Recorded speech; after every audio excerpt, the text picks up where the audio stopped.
Stage پر رونق و فروز علماء کرام، میرے والد محترم علامہ وارث علی قادری صاحب کی اور برادر اکبر حضرت مولانا حسنین رضا صاحب کی اور برادر عزیز حافظ گلزار رضا صاحب قبلہ اور میرے عزیز دوست حضرت مولانا افضل رضا صاحب قبلہ اور دیگر علماء کرام، معزز سامعین کرام، السلام علیکم ورحمۃ اللہ وبرکاتہ۔ السلام علیکم۔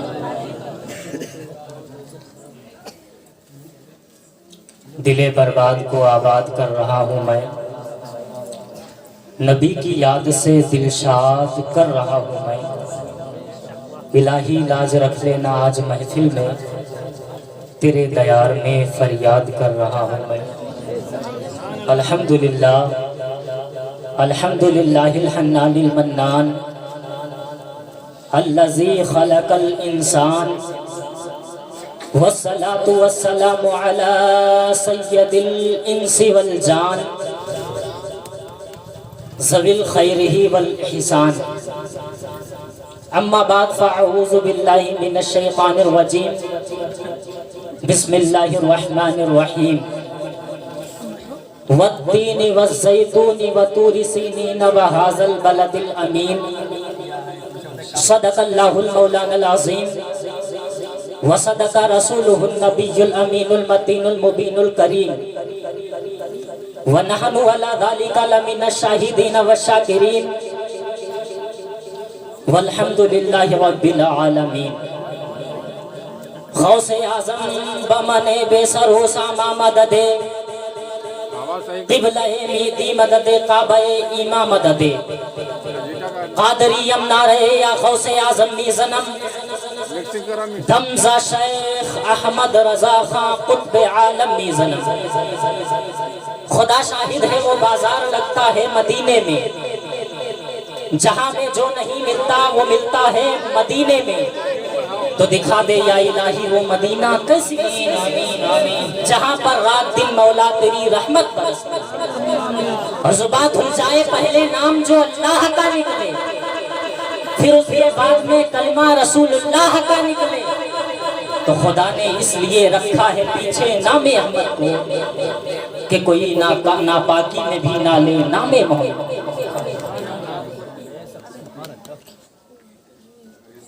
آئیے سب سے پہلے انتہائی خلوص و محبت کے ساتھ گنبد خضرا میں آرام فرمانے والے آقا و داتا حضور تاجدار مدینہ، راحت قلب و سینہ، ہم غریبوں کے غمگسار سید ابرار و اخیار، یعنی حضور احمد مجتبی محمد مصطفیٰ صلی اللہ علیہ وسلم کی بارگاہ میں جھوم جھوم کا درود پاک کا نظارہ عقیدت پیش کریں، بڑے باواز بلند اللہم صلی علی سیدنا مولانا محمد وسلم، صلو علیہ الصلاۃ والسلام علیکہ یا رسول اللہ یا حبیب اللہ صلی اللہ تعالی علیہ وسلم۔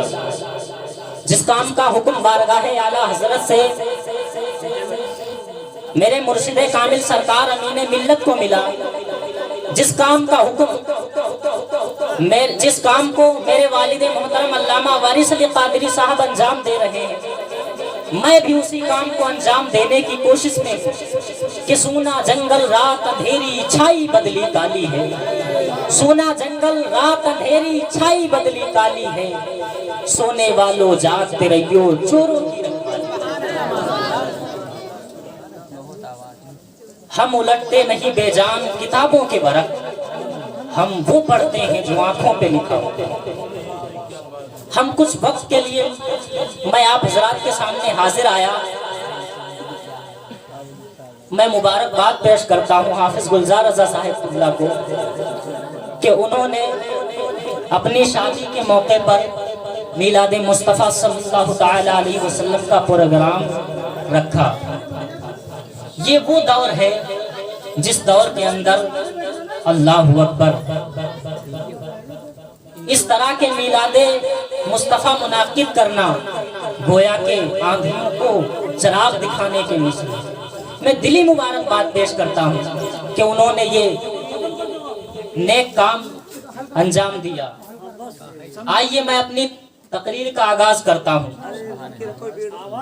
میرے امام فرماتے ہیں چمک تجھ سے پاتے ہیں سب پانے والے، میرا دل بھی چمکا دے چمکانے والے، برستا نہیں دیکھ کر ابر رحمت، بدوں پر بھی برساتے برسانے والے۔ اور علامہ اقبال فرماتے ہیں تعجب کی جا ہے کہ فردوس اعلیٰ، بھائی بات ہی تعجب کی ہے۔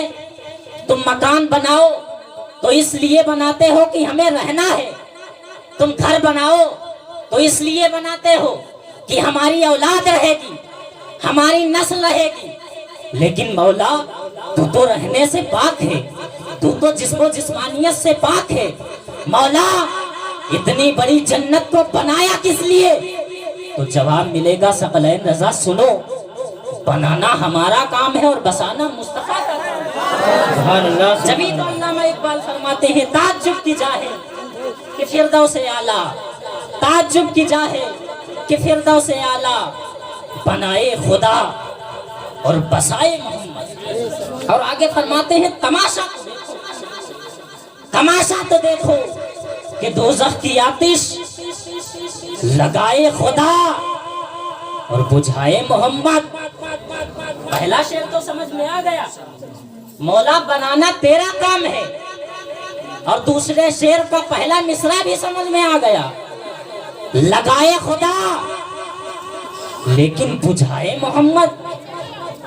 میرا ذہن گردش کرنے لگا، مولا اتنی بڑی جہنم کو میرے مصطفیٰ کیسے بجھائیں گے؟ اتنی بڑی جہنم کو میرے آقا کیسے بجھائیں گے؟ میرا ذہن گردش کرنے لگا، اتنی بڑی جہنم کو میرے آقا کیسے بجھائیں گے؟ اتنی بڑی جہنم کو میرے مصطفیٰ کیسے بجھائیں گے؟ اب میں اس سوال کو لے کر ساری دنیا میں گھومتا رہا کہ میرے سوال کا جواب مل جائے، میرے سمسیا کا سمادھان ہو جائے، میرے سوال کا جواب نہ مل سکا۔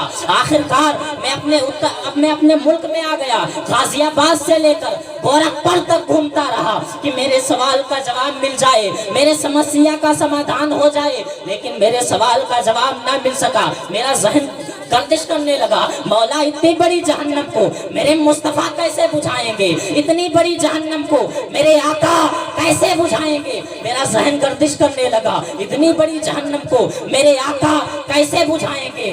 آج کا ماحول تو یہ ہے کہ کہیں آگ لگ جائے تو پانی کی مشینیں آ جایا کرتی ہیں۔ اللہ اکبر، سائنس نے ایسا گیس تیار کر دیا ہے کہ کہیں آگ لگ جائے تو اس گیس کو چھوڑ دیا جایا کرتا ہے، اس گیس کے ذریعے سے آگ بجھ جایا کرتی ہے۔ مولا اتنی بڑی جہنم کو میرے مصطفیٰ کیسے بجھائیں گے؟ میدان محشر میں نہ تو کسی گیس کا انتظام ہوگا، نہ تو پانی کی مشین کا انتظام ہوگا، اتنی بڑی جہنم کو میرے آقا کیسے بجھائیں گے؟ اتنی بڑی جہنم کو میرے مصطفیٰ کیسے بجھائیں گے؟ میرا ذہن گردش کرنے لگا۔ اب میرے ذہن میں جواب آیا، ثقلین رضا پریشان کیوں ہوتے ہو؟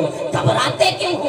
ارے بریلی چلے جاؤ، ہو سکتا ہے سمسیا کا سمادھان ہو جائے، ہو سکتا ہے سوال کا جواب مل جائے۔ اب میں بریلی شریف کی سرزمین پر پہنچا، پہنچنے کے بعد محلہ سوداگران پہنچنے کے بعد میں نے اعلیٰ حضرت کی چوکھٹ انور کو چوم کر عرض کیا، آقا میری رہنمائی کیجئے، اتنی بڑی جہنم کو میرے مصطفیٰ کیسے بجھائیں گے؟ اتنی بڑی جہنم کو میرے آقا کیسے بجھائیں گے؟ جواب ملا، ثقلین رضا سنو، اللہ کیا جہنم اب بھی نہ سرد ہوگا، اللہ کیا جہنم اب بھی نہ سرد ہوگا۔ رو رو کے مصطفیٰ نے دریا بنا۔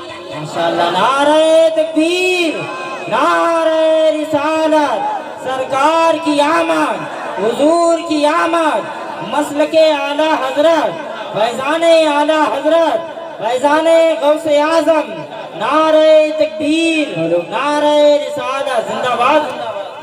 جبھی تو علامہ اقبال فرماتے ہیں تعجب کی جا ہے کہ فردوس اعلیٰ بنائے خدا اور بسائے محمد۔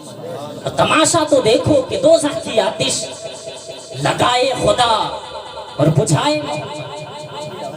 اور میرے امام فرماتے ہیں دل ہے وہ دل جو تیری یاد سے معمور رہا، دل ہے وہ دل جو تیری یاد سے معمور رہا، سر ہے وہ سر جو تیرے قدموں پہ قربان گیا، آہ وہ آنکھ کہ ناکام تمنا ہی رہی، آہ وہ آنکھ کہ ناکام تمنا ہی رہی، ہائے وہ دل جو تیرے در سے پر ارمان گیا۔ اور جب رنگ و نظر کی اصلاح ہوتی ہے تو نتیجہ یہ نکلتا ہے، انہیں جانا انہیں مانا، نہ رکھا غیر سے کام، للہ الحمد میں دنیا سے مسلمان گیا۔ سبحان اللہ، زندہ باد زندہ باد۔ للہ الحمد میں دنیا سے مسلمان گیا۔ تو اللہ تبارک و تعالی نے چار قسمیں اٹھائیں، والتین والزیتون وطور سینین وہذا البلد الامین لقد خلقنا الانسان فی احسن تقویم۔ شہر ابراہیم کی قسم، شہر عیسیٰ کی قسم، شہر موسیٰ کی قسم، شہر محبوب کی قسم، ہم نے انسان کو احسن تقویم یعنی خوبصورت شکل میں پیدا فرمایا۔ انسان اللہ تبارک و تعالیٰ کی تخلیق کا شاہکار ہے، انسان اللہ تبارک و تعالیٰ کی تخلیق کا عظیم شاہکار ہے۔ قدرت نے زمین بنائی، قدرت نے آسمان بنائے، قدرت نے سورج بنایا، قدرت نے چاند بنایا، اللہ تبارک و تعالیٰ نے شفق کا جمال بنایا، افق کی سرخی بنائی، موجوں کی روانی بنائی، سمندروں کی طغیانی بنائی۔ اللہ اکبر، اتنے بڑے آسمان کے اوپر میرے اللہ نے ثریا کو سجایا، لیکن میرے اللہ نے کسی کے حسن پر چار قسمیں نہیں اٹھائیں، بلکہ چار قسمیں اٹھا کر کے انسان کے حسن کو بیان کیا۔ آخر اے انسان تیری اتنی عظمت کیوں ہے؟ آخر انسان کی خوبصورتی کا راز کیا ہے؟ کیا ہر انسان خوبصورت ہے؟ آخر انسان کی خوبصورتی کا راز کیا ہے؟ جب گلاب کھلتا ہے تو لوگ کہتے ہیں خوبصورت ہے، کلیاں مسکراتی ہیں تو لوگ کہتے ہیں خوبصورت ہے، یہ حسن ہی تو حسن ہے۔ اللہ اکبر، یہ کائنات کے حسن کو دیکھ کر انسان اندھا ہوا جاتا ہے، یہ مظاہر قدرت کو دیکھ کر لوگ انہیں خدا مان لیتے ہیں، لیکن مولا تیری عظمتوں پر قربان، تو نے کسی کے حسن پر چار قسمیں نہیں اٹھائیں، بلکہ چار قسمیں اٹھا کر کے انسان کے حسن کو بیان کیا۔ آخر اے انسان تیری اتنی عظمت کیوں ہے؟ کیا ہر انسان خوبصورت ہے؟ آخر انسان کی کامیابی کا راز کیا ہے؟ کیا ہر انسان خوبصورت ہے؟ اللہ اکبر، اگر ہر انسان خوبصورت ہوتا تو جو ہے برطانیہ کے لوگ بہت زیادہ خوبصورت مانے جاتے، تو پھر ہم بلال کو کس خانے میں رکھتے؟ پیارے آقا صلی اللہ تعالی علیہ وسلم کے پیارے دیوانوں، تو پتا چلا چمڑیوں کا حسن مکمل حسن نہیں ہے، اونچی ناک کا حسن مکمل حسن نہیں ہے، بڑی آنکھوں کا حسن مکمل حسن نہیں ہے، اصل حسن یہ ہے کہ انسان کا دل سنور جائے، انسان کی نگاہیں سنور جائے۔ اور دل دل کیسے سنورتا ہے؟ دل کب سنورتا ہے؟ آئیے میں آپ کو بتاؤں۔ اللہ تبارک و تعالیٰ نے انسان کو وجود عطا فرمایا، آنکھیں دیکھنے کے لیے، زبان بولنے کے لیے، زبان چکھنے کے لیے، ناک سونگھنے کے لیے، کان سننے کے لیے، پیر چلنے کے لیے، ہر ایک اعضاء کا الگ الگ استعمال ہے۔ اب دیکھو اعضاء کو صحیح رنگ دینا پڑتا ہے۔ مثال کے طور پر ہاتھ طاقتور ہے، اس ہاتھ کا کام کیا ہے؟ اس ہاتھ کا کام یہ ہے کہ یہ کسی اندھے کو راستہ پار کرا دے، یہ کسی مظلوم کو سہارا دے دے، یہ کسی کمزور کو سہارا دے دے۔ اللہ اکبر، اس ہاتھ کا کام یہ ہے کہ یہ کسی عورت کے سر پر آنچل ڈال کر اس کی عزت تحفظ فراہم کر دے۔ لیکن اللہ اکبر، اگر آپ نے اس ہاتھ کو صحیح کام پر نہ لگایا تو یہ ہاتھ کیا کرے گا؟ اللہ اکبر، یہ ہاتھ کبھی کسی پر ظلم کرے گا، کبھی کسی پر زیادتی کرے گا، کبھی کسی کو مارے گا، کبھی کسی کو قتل کرے گا۔ اللہ نے ہاتھ کو طاقتور بنایا، صحیح رنگ نہ دو گے، صحیح ذمہ داری نہ دو گے تو یہ برائیوں پر لگ جائے گا، برے کاموں پر لگ جائے گا۔ اسی طرح آنکھ کا کام ہے۔